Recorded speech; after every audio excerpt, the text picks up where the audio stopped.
नमस्कार बच्चों, इस वीडियो में आप सभी का स्वागत है। कल के वीडियो में जो कल की क्लास में आपको वीडियो दिया गया था उसमें हमने महाकवि भूषण का जीवन परिचय पढ़ा। भूषण का जन्म उसमें बताया गया था आपको कि भूषण का जन्म सन 1613 ईस्वी में कानपुर में ही एक गांव तिकवापुर जो घाटमपुर तहसील में पड़ता है हुआ था। भूषण के भाई चिंतामणि त्रिपाठी और मतिराम ये भी दोनों रीतिकाल के कवि थे और भूषण रीतिकाल में वीर रस की रचना करने वाले कवि थे। जो रीतिकालीन परंपरा थी, जो श्रृंगार रस की अधिकता थी उस काल में, एक विशेषता है श्रृंगार की अधिकता रीतिकालीन विशेषताओं में, उससे हटकर इन्होंने वीर रस की कविताएं की। तो आज हम भूषण द्वारा रचित शिवा शौर्य, क्योंकि महाराज शिवाजी के सानिध्य में रहे और शिवाजी की वीरता का वर्णन इन्होंने शिवा शौर्य रचना में किया है। साज चतुरंग सैन, ये उस समय का वर्णन किया है जब शिवाजी युद्ध के लिए जाते हैं, युद्ध के लिए प्रस्थान करते हैं। उस समय क्या दृश्य घटित होता है, उस दृश्य का वर्णन यहाँ पर किया गया है। साज चतुरंग सैन अंग में उमंग धारी। साज चतुरंग क्या कहते हैं भूषण कि महाराज शिवाजी जब युद्ध के लिए चलते हैं तो साज सजाकर, किसको सजाकर? चतुरंगिणी सेना, सेना के 4 अंग उस समय, इस समय सेना के 3 अंग हैं, जल थल वायु। उस समय सेना के 4 अंग थे, रथ सेना, हाथियों की सेना, घोड़ों की सेना और पैदल सैनिक, ये 4 अंग थे। तो शिवाजी अपनी चतुरंगिनी सेना के अंग में उमंग धार, सेना के अंग अंग में उत्साह भरते हुए, उमंग का अर्थ है उत्साह, उत्साह भरते हुए सरजा शिवाजी, सरजा का अर्थ है सरदार, सरदार शिवाजी युद्ध जीतने के लिए, जंग जीतन अर्थात युद्ध जीतने के लिए चले जा रहे हैं। भूषण कहते हैं, भूषण शिवाजी के शौर्य का, शिवाजी के पराक्रम का वर्णन करते हुए उनके युद्ध पर प्रस्थान के दृश्य को वर्णित करते हुए कहते हैं कि महाराज शिवाजी अपनी सेना के चारों अंगों की सेना में उत्साह भरते हुए सरदार शिवाजी युद्ध जीतने के लिए चले जा रहे हैं। भूषण भनत, भूषण कहते हैं, भनत का अर्थ कहते हैं, भूषण कहते हैं नाद विहद नगारन के। नाद, नाद का अर्थ शोर, ध्वनि, विहद का अर्थ है वृहद, वृहद का तद्भव शब्द है विहद, वृहद नगारन के, वृहद का अर्थ है बड़े बड़े, नगारन नगाड़ों के, जो युद्ध के बाजे बजते हैं, युद्ध के जो वाद्य यंत्र हैं, जो युद्ध के समय ढोल नगाड़े बजते हैं, उनका शोर इतना बृहद होता है, इतना विस्तृत, बहुत अधिक होता है कि उस शोर से नदी नद मद गैबरन के रलत हैं। उस समय हाथियों के, नदी नद,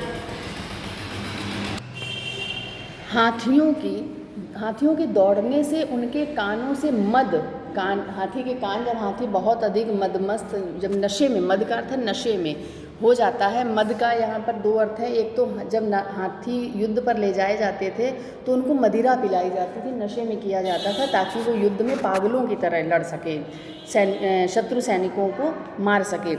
तो भूषण ने वही वर्णन यहाँ पर किया है कि शिवाजी के सेना जब युद्ध के लिए चलती है तो उनके युद्ध के बड़े बड़े नगाड़ों का शोर इतना अत्यधिक होता है कि जिससे हाथी इधर उधर दौड़ते हैं और उन हाथियों के मदमस्त होने के कारण उनके कानों से जो मद निकलता है, मद का दूसरा अर्थ है, मद एक सफ़ेद रंग का एक तरल पदार्थ होता है, एक द्रव्य निकलता है हाथियों के कानों से, पानी जैसा।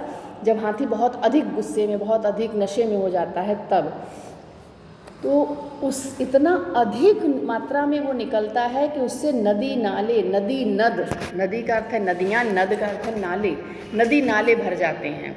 अतिशयोक्ति अलंकार है, ऐसा असंभव है होना। हाथियों के कानों से मद निकल रहा है, ये बात तो हम मान सकते हैं, पर उससे नदी नाले भर जाएं ऐसा असंभव लगता है। और जहाँ पर असंभव बात का वर्णन किया जाए वहाँ अतिशयोक्ति अलंकार है, बहुत अधिक बढ़ा चढ़ाकर वर्णन किया जाए। ऐल फैल खैल भैल, खलक में गैल गैल। खलक का अर्थ है संसार में, गैल का अर्थ है गली गली में, खैल भैल खलभली, ऐल फैल इधर उधर। गजन की ठैल पैल सैल उसलत हैं।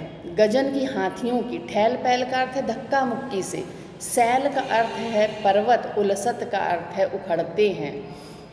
भूषण कहते हैं कि शिवाजी की सेना के हाथी जब दौड़ते हैं तो उन हाथियों की दौड़ से संसार की गली गली में इधर उधर खलबली मच जाती है और हाथियों की धक्का मुक्की से, ठैल पैल का अर्थ है धक्का मुक्की से पर्वत तक उखड़ने लगते हैं।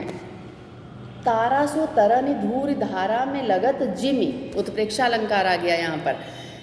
क्या कहते हैं भूषण? तारासो तरनि, उपमा भी है, सो लगा है कि सूर्य, तरनि का अर्थ है सूर्य, उस जब सेना के दौड़ने से, हाथी घोड़ों की दौड़ से जो धूल उड़ती है, उस धूल में सूर्य तारे के समान दिखाई देने लगता है। धूरी धारा में, उस धूल की धारा में लगत जिमी, ऐसे लगता है कि जैसे सूर्य एक तारा है, सूर्य की रोशनी बहुत मध्यम हो जाती है, छोटा सा टिमटिमाता हुआ तारा दिखाई देता है।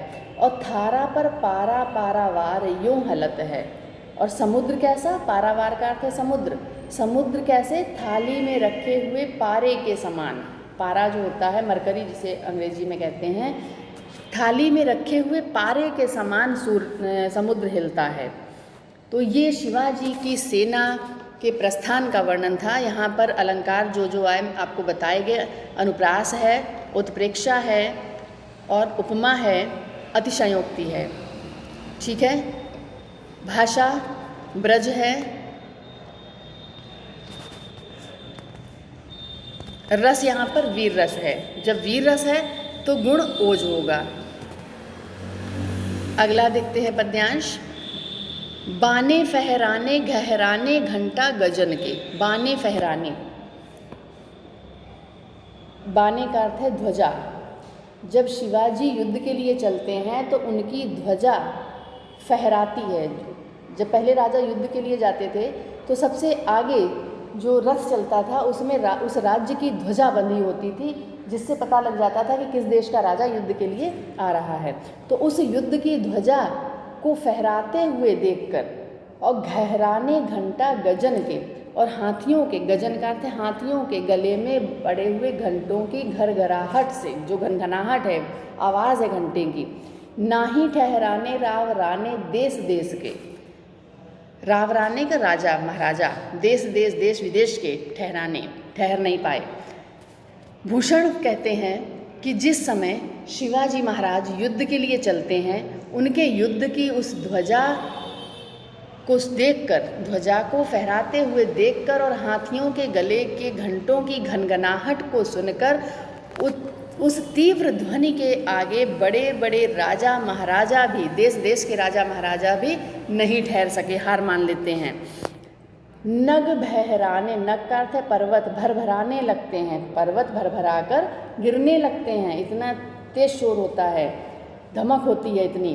ग्राम नगर पराने सुन, गांव नगर लोग इधर उधर भागने लगते हैं जहाँ जहाँ पर शोर पहुँचता है। बाजत निशाने शिवराज जो नरेश के, महाराज शिवराज जी, नरेश का अर्थ है महाराज, शिवराज जी महाराज का डंका बजता है। जहाँ जहाँ उस डंके का शोर, डंका मतलब नगाड़ा जो बजता है, युद्ध की ध्वनि, युद्ध घोष होता है जब, तो पर्वत तक भड़बड़ा कर गिरने लगते हैं। गांव नगर जहाँ पर भी शोर पहुँचता है लोग इधर उधर भागने लगते हैं। हाथिन के हौदा उकसाने कुंभ कुंजर के। हाथिन के हौदा, हौदा कहते हैं जहाँ पर जब हाथियों के ऊपर जो एक वस्त्र, मखमल का वस्त्र पड़ा होता है, और हौदा उसे कहा जाता जो महावत हाथियों की गर्दन के पास, जिससे वो एक नुकीला, एक हाथियों को हाँकने का यंत्र होता है नुकीला। तो जब हाथिन के हौदा उकसाने, जैसे ही वो हौदा से महावत उन्हें उकसाता है, कुंभ कुंजर के, कुंजर का अर्थ यहाँ पर भी हाथियों के। तो हाथियों का समूह ऐसे दौड़ता है और उस समूह के दौड़ने पर हाथियों के कानों में जो मद बह रहा है उस पर बैठे हुए भंवरे, जब कहीं कोई चिपचिपा पदार्थ, द्रव्य पदार्थ होता तो मक्खियाँ, भंवरे, ये सारे जीव वहाँ पर आ जाते हैं।